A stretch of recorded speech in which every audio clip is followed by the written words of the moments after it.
नमस्कार, good evening, सत श्री अकाल, क्या हालचाल। सीधी बात नो बकवास में एक बार फिर से आप सभी प्यारे मित्रों का तहे दिल से स्वागत है। दोस्तों, आजकल हम क्लास 11 फिजिक्स का 8th चैप्टर कर रहे हैं जिसका नाम है गुरुत्वाकर्षण।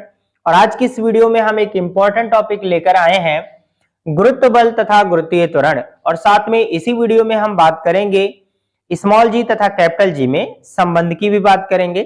तो देखिए कैसे कर सकते हैं। सबसे पहले आपको समझना है कि गुरुत्व बल क्या होता है।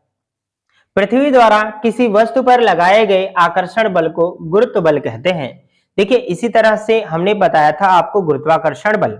लेकिन यहां पर समझने वाली बात यह है कि जो गुरुत्वाकर्षण बल होता है वो ब्रह्मांड में किन्हीं दो पिंडों के बीच लग सकता है। हमारे इस मोबाइल के बीच में, इस हमारे और इस बोर्ड के बीच में भी लग सकता है।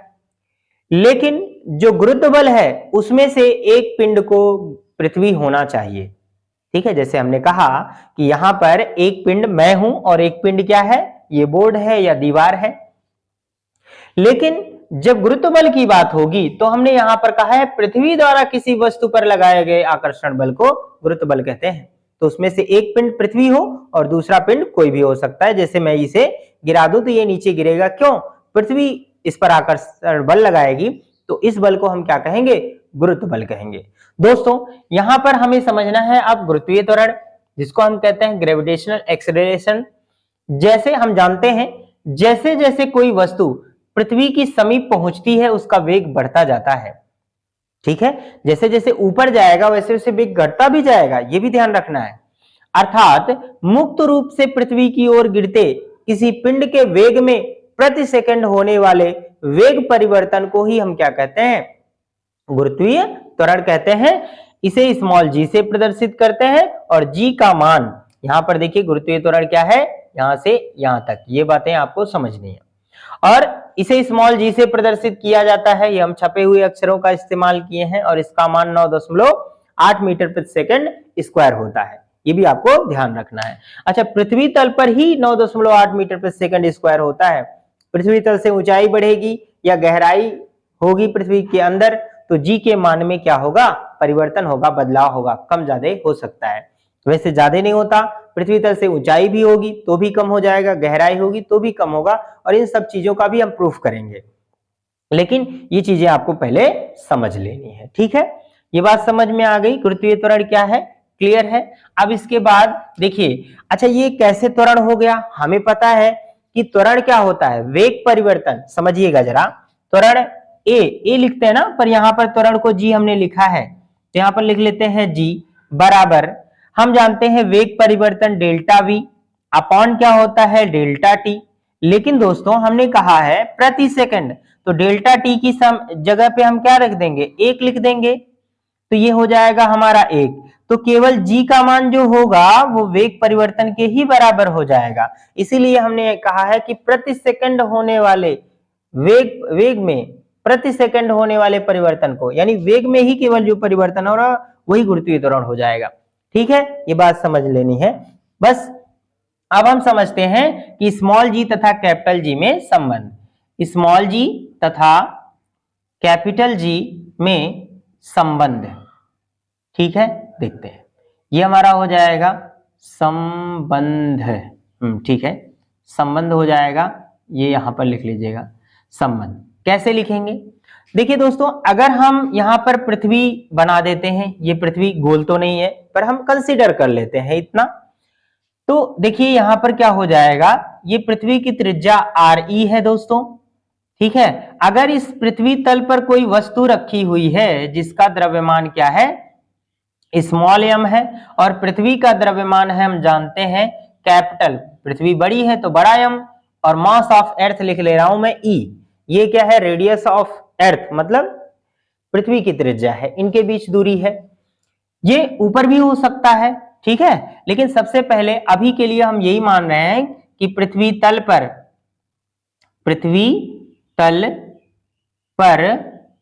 यम द्रव्यमान के पिंड पर लगने वाला भार बल भार बल, ठीक है।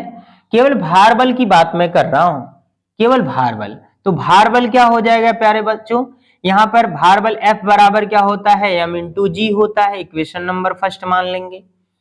लेकिन अगर इस पिंड और इस पिंड के बीच हम गुरुत्वाकर्षण की बात करें तो क्या हो जाएगा, यहां पर लिखिएगा यम तथा ME के बीच गुरुत्वाकर्षण बल, लिखेंगे गुरुत्वाकर्षण बल। गुरुत्वाकर्षण बल क्या होता है, F बराबर होता है G ME और M, भाई M1 M2 होता है ना, तो M1 का मान लेते हैं ये है, M2 ये है, तो MEM और बटे क्या हो जाएगा प्यारे बच्चों, RE का स्क्वायर। भाई दूरी का क्या होता है, वर्ग होता है। ये हमारा क्या हो जाएगा, इक्वेशन नंबर सेकंड। आप चाहें तो इसे और दूर रख सकते हैं, वो h का मान होगा, वो भी रख सकते हैं, टेंशन नहीं है, लेकिन फिर भी आप यहीं से सॉल्व कर लीजिए। यहां पर लिखिएगा समीकरण 1 व 2 से, समीकरण 1 और 2 से हम देख रहे हैं कि F का मान यहां पर लाकर रख दीजिए, ये हो जाएगा हमारा mg और ये बराबर हो जाएगा हमारा यहां पर ये GME और ये हो जाएगा क्या m और बटे क्या हो जाएगा RE का स्क्वायर।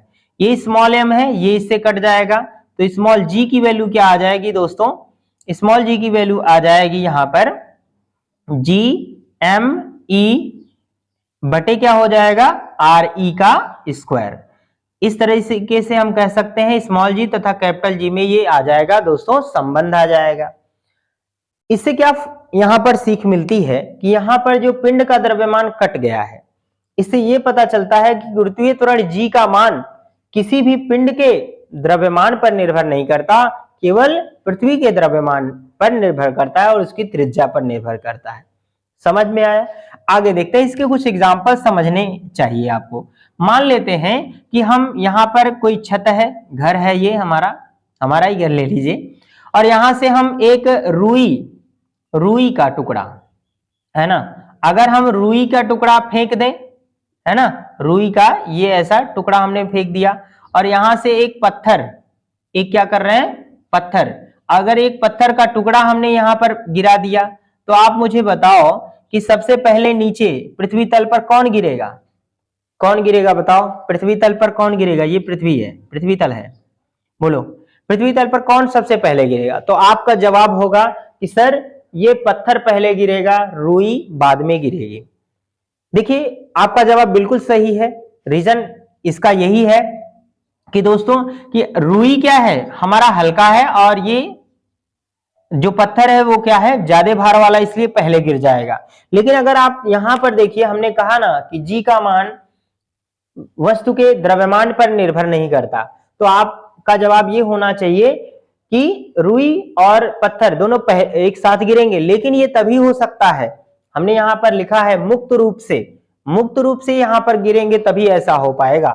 लेकिन ये मुक्त रूप से नहीं गिर रहे हैं, क्योंकि जब वायुमंडल है तो हवा भी लगेगी, हवा जो बल लगाएगा वो प्रतिरोध बल लगाएगा ऊपर की ओर, जिससे जो प्रतिरोध बल है वो रुई हल्का है, प्रतिरोध बल रुई पर ज्यादा हो जाएगा और इस पत्थर पर कम होगा, इसलिए पत्थर पहले गिर जाएगा और ये क्या होगा, रुई जो है लेट से गिरेगा, क्योंकि ये प्रतिरोध बल इस पे लग रहा है।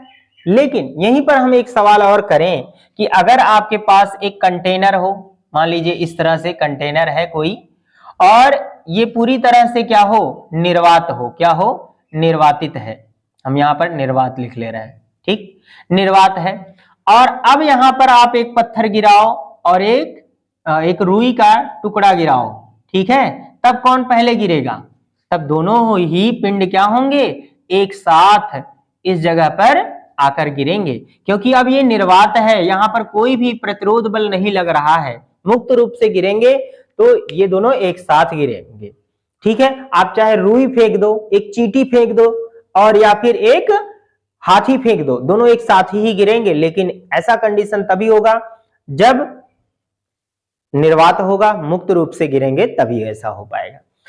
तो दोस्तों आज की वीडियो हम यहीं पर समाप्त करते हैं। वीडियो पसंद आया हो तो वीडियो को लाइक शेयर जरूर करिएगा, अपने दोस्तों के साथ शेयर करिएगा। यदि फिर भी कोई डाउट्स रह जाए तो कमेंट सेक्शन में जरूर लिखिएगा। मिलते हैं अगली वीडियो में, तब तक के लिए goodbye. Thanks for watching this video. Bye bye, love you all.